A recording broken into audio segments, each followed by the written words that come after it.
অনেক বাবা-মাই আমাদের কাছে জানতে চান গরুর দুধ কবে থেকে বাচ্চাকে খাওয়াতে পারবো বা বাচ্চাকে গরুর দুধ দিতে পারবো কি না। আসলে আমরা তো জানি যে একটা বাচ্চাকে আমরা 6 মাস পর্যন্ত শুধুমাত্র বুকের দুধ খাওয়াবো। এছাড়া অনেকেই বিভিন্ন কারণে দেখা যাচ্ছে যে বুকের দুধ পুরোপুরি খাওয়াতে পারেন না, হয়তো সাথে ফর্মুলা দুধ খাওয়ান, সেটা অনেকেই খাওয়াতে পারেন, বা যদি অনেক তার কোনো সেরকম কোনো সমস্যা থাকে সেটা হচ্ছে আমরা সাধারণত 6 মাস পর্যন্ত খাওয়াই এবং তারপর থেকেও সেটা চালিয়ে যাই, সাথে বাড়তি খাবার শুরু করি।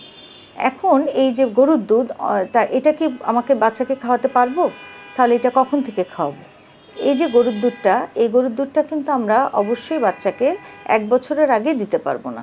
আমাদের বাচ্চাটাকে আমরা গরুর দুধ 1 বছরের পর থেকে পানি না মিশিয়ে গরুর দুধ খাওয়াতে পারবো।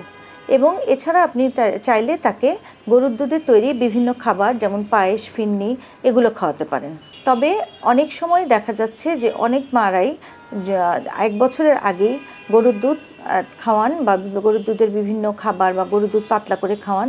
এটা কিন্তু খাওয়ানো যাবে না, তাকে 1 বছর হয়ে গেলেই তারপর গরুর দুধ দিতে হবে। এছাড়া অনেক সময় দেখা যাচ্ছে যে অনেক বাচ্চারই গরুর দুধে অ্যালার্জি থাকে।